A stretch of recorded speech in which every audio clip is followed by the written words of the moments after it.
All right, it is time for the quiz. Oh, what's the topic? Yeah, Kevin, what are we quizzing about today? Well, I think we've talked about something similar before, but I continually, because warm weather is happening, I keep thinking about barbecuing and picnicking and all that kind of stuff. Maybe for you. Yes. I don't know. I mean, yes. Oh, I've happened to have been in warm weather this week, so I'm thinking about that. So I thought we'd do a little bit of a little quiz on all things, cooking outdoors, cooking, picnicking, that kind of stuff. Is this about hot dogs? There is a hot dog question in Okay. there. Okay. All right. So my first question is, this is a kind of a fun one, and my French is not very good. What French word is used to describe grill marks on food? So you're familiar, when you grill out, you get grill marks. There's a French word for that. Is it mark? Right. That's it. I know you have to ask. Is it viande brûlée? Is it quadrillage?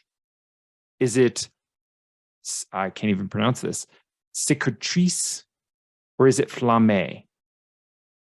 I'm going to go with quadrillage, and I have no idea why. Okay. So viande is meat. Cicatrice, I thought, was a cut. Mm-hmm. And what was it? Flambe? I'm going to say flambe because that's fine. Nope.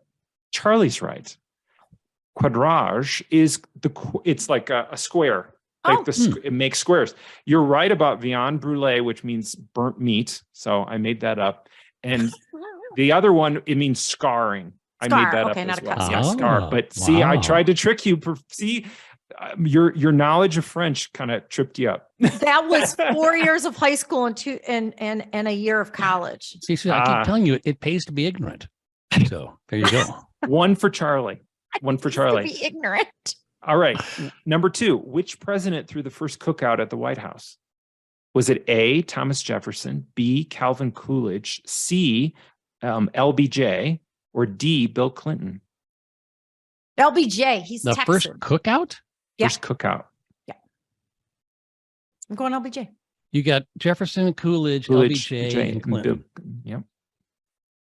I'm going to go Jefferson. It's LBJ. Susan's right. Boy, no. Yeah, How did you know this, Miss Susan? Just because he's from Texas, you thought that'd be the thing? Yeah. Hope he didn't have those boring pinto beans in water. I still don't get that in terms of why you would include that. No, Texas barbecue, you get pinto beans in warm pinto beans. Yeah. Really? Well, yeah, it has the flavor of wallboard. I mean, unless you put something else on it or in it, right? It's I seem to remember that he's the one. Him and his wife are the ones that made Rotel tomatoes popular in the United States. Oh, really? Yeah, if I remember that correctly, he's the one that they really brought tomatoes. Rotel into big prominence. But that was before they were combined with Belvita, or after, or was it? I think it was before. Okay. Before. Yeah. All right. Excellent. If you were combining them, you were doing it at home for our fancy combination. Yeah. Got it. All right. Number 3. You guys are tied. Yeah. All right.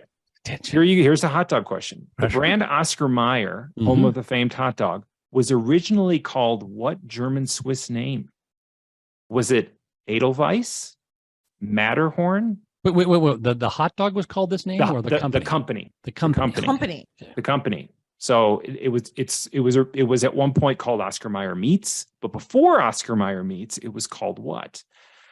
Edelweiss, Matterhorn, Danube. You can't look on your phone, Susan. You can't be Googling. I'm not looking at my phone. I'm laughing about Matterhorn. You keep interrupting. Danube? What was the other one? Edelweiss, Matterhorn, Danube, or Alpine? Alpine. Charlie? I'm going to go with Matterhorn. You're both wrong. It's Edelweiss. Edelweiss. Edelweiss Meat Austrian Company. To me, more Austrian. It was the idea that he wanted his company to be, because the flowers only grow at the high levels of the mountains. He wanted them to be the highest level of quality. Yes. Also, Oscar Mayer was really big. He was one of the first meat packers that actually really embraced the whole Pure Food and Drug Act. So that was interesting. Did he know that his bologna had a first name and a second name? Did he know that? I don't know. He probably did. He's probably pretty close to it. Yeah. Excellent.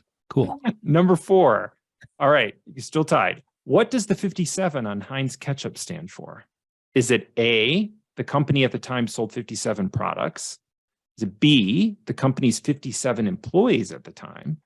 C, there were 57 known varieties of ketchup, or D, the founder thought 57 was a lucky number? C. You saying there's 57 varieties of ketchup? Yeah. Okay.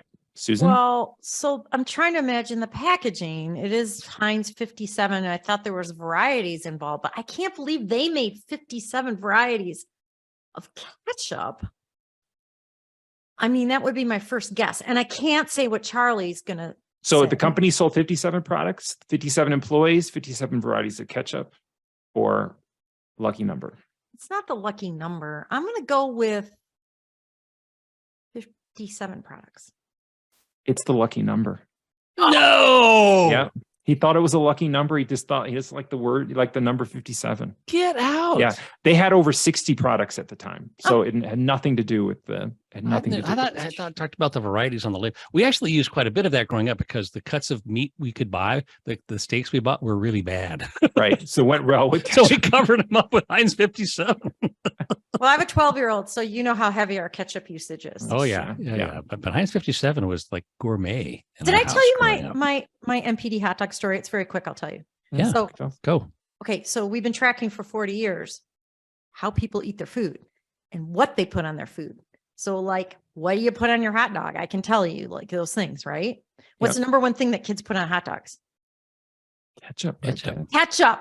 So we had to bring your kids to, this was like 10 years ago. We had to bring your kid to work day. And my kid was there and we had like a Chicago hot dog bar. Oh, you can't put ketchup put ketchup on a hot dog. There was no ketchup. We it's illegal. Like, it's actually, it was mutiny. Like our office manager had to run out and get ketchup.